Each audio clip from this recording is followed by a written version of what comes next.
Hello friends, आज की इस वीडियो में हम बात करेंगे प्रॉपर्टी लॉ से रिलेटेड एमसीक्यू के बारे में।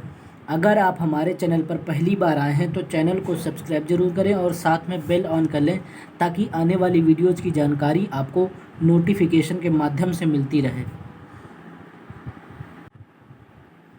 तो चलिए वीडियो को स्टार्ट करते हैं और बात करते हैं एमसीक्यू की।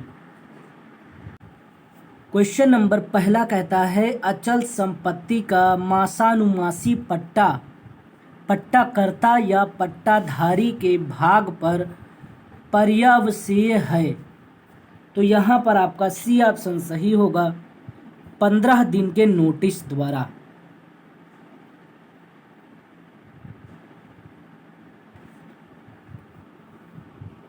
क्वेश्चन नंबर दूसरा क्या कहता है, निम्न अंतरण में कौन सा मौखिक किया जा सकता है। तो यहाँ पर आपका बी ऑप्शन बिल्कुल सही होगा, पट्टे का त्याग। क्वेश्चन नंबर तीसरा क्या कहता है, संपत्ति अंतरण अधिनियम 1882 के अंतर्गत भागिक पालन का सिद्धांत लागू नहीं होता है। क्वेश्चन नंबर तीसरे में आपका यहाँ पर डी ऑप्शन बिल्कुल सही होगा, उपयुक्त में से सभी पर। क्वेश्चन नंबर 4 की बात करेंगे। क्वेश्चन नंबर 4 कहता है विक्रय पद संपत्ति अंतरण अधिनियम 1882 में परिभाषित किया गया है। तो यहाँ पर आपका बी ऑप्शन बिल्कुल सही होगा, धारा 54 में।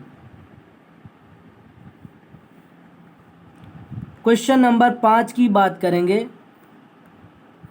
क्वेश्चन नंबर 5 कहता है सही उत्तर दीजिए, संपत्ति अंतरण अधिनियम 1882 के अंतर्गत।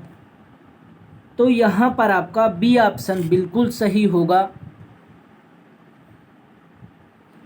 लोक अधिकारी के वेतन का अंतरण नहीं हो सकता है। क्वेश्चन नंबर 6 क्या कहता है,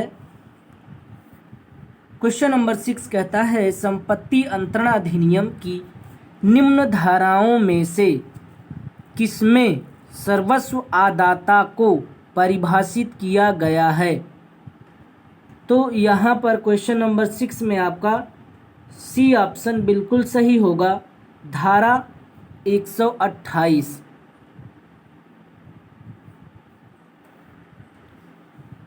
क्वेश्चन नंबर 7 क्या कहता है, संपत्ति अंतरण अधिनियम के अंतर्गत निम्न में से कौन सा अंतरण पक्षकारों के कृत्य द्वारा नहीं है। तो यहाँ पर आपका सी ऑप्शन सही होगा, बंधक। क्वेश्चन नंबर 8 क्या कहता है, दुर्भर दान संपत्ति अधिनियम 1882 में परिभाषित है। तो यहाँ पर आपका सी ऑप्शन सही होगा, धारा 127 में। क्वेश्चन नंबर 9 कहता है संपत्ति अंतरण अधिनियम 1882 की निम्न में से किस धारा में शाश्वतता के विरुद्ध बताया गया है। तो यहाँ पर आपका बी ऑप्शन सही होगा, धारा 14। क्वेश्चन नंबर 10 कहता है संपत्ति को व्ययनित करने से अवरुद्ध करने वाली शर्तें दी गई हैं। तो क्वेश्चन नंबर 10 में आपका यहाँ पर बी ऑप्शन बिल्कुल सही होगा, धारा 10 संपत्ति अंतरण अधिनियम में। क्वेश्चन नंबर 11 की बात करेंगे आगे। क्वेश्चन नंबर 11 कहता है संपत्ति अंतरण अधिनियम 1882 के निम्न प्रावधानों में से किसमें कब्जा बंधकदार के वैधानिक दायित्वों को बताया गया है। तो यहाँ पर आपका ए ऑप्शन सही होगा, धारा 76। क्वेश्चन नंबर 12 कहता है संपत्ति अंतरण अधिनियम 1882 के अंतर्गत निम्न में से कौन अनुयोज्य दावा नहीं है।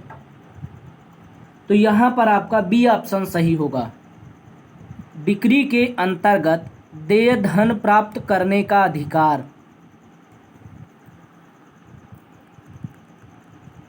क्वेश्चन नंबर 13 की बात करेंगे। क्वेश्चन नंबर 13 कहता है संपत्ति अंतरण अधिनियम 1882 के अंतर्गत अजन्मा व्यक्ति अंतरण पर निहित हित कब अर्जित कर सकता है। तो यहाँ पर आपका डी ऑप्शन सही होगा, जन्म लेते ही।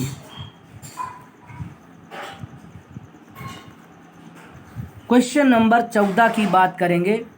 क्वेश्चन नंबर 14 कहता है संपत्ति अंतरण अधिनियम 1882 के अंतर्गत निमोडेट क्योर्ड नॉन डेबिट का सिद्धांत लागू होता है। तो यहाँ पर आपका ए ऑप्शन बिल्कुल सही होगा। धारा 41, धारा 42, धारा 43 एवं धारा 44 में। क्वेश्चन नंबर 15 की बात करेंगे। क्वेश्चन नंबर 15 कहता है सही उत्तर बताइए।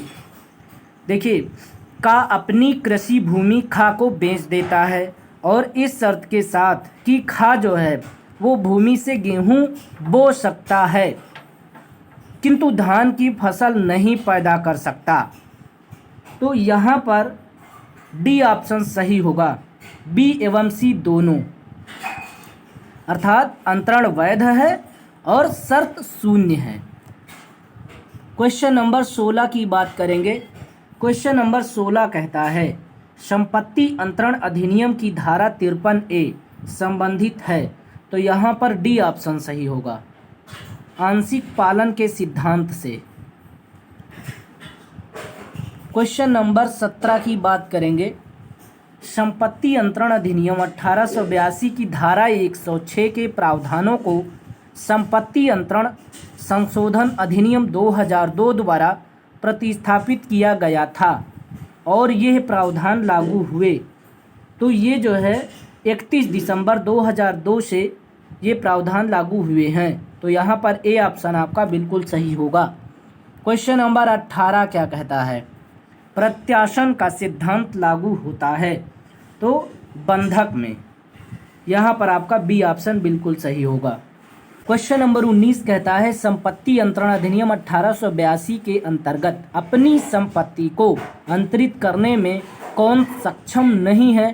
तो अवयस्क, यहाँ पर सी ऑप्शन आपका बिल्कुल सही होगा। क्वेश्चन नंबर 20 की बात करेंगे। क्वेश्चन नंबर 20 क्या कहता है कि संपत्ति अंतरण अधिनियम 1882 के अंतर्गत अनुयोज्य दावा नहीं है। तो यहाँ पर आपका डी ऑप्शन बिल्कुल सही होगा, कॉपीराइट।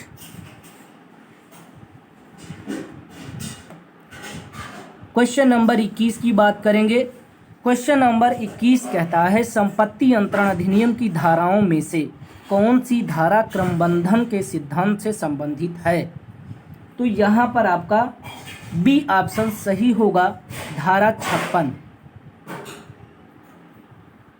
क्वेश्चन नंबर 22 की बात करेंगे। क्वेश्चन नंबर 22 कहता है संपत्ति अंतरण अधिनियम 1882 के अंतर्गत निम्न में से कौन सी संपत्ति चल संपत्ति नहीं है।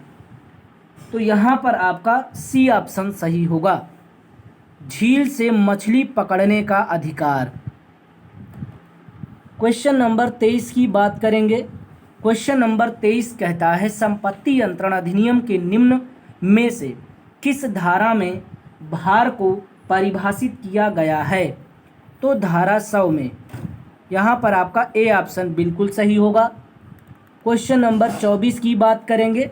संपत्ति अंतरण अधिनियम 1882 की धारा 105 में पट्टा संबंधित है। तो यहाँ पर आपका ए ऑप्शन सही होगा, अचल संपत्ति के पट्टे से।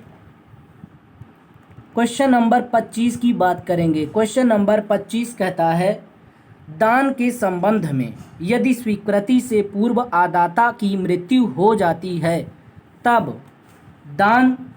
तो यहाँ पर आपका बी ऑप्शन सही होगा, शून्य है। आज के लिए बस इतना ही। अब हम आपसे नेक्स्ट वीडियो में मिलेंगे। बहुत बहुत धन्यवाद।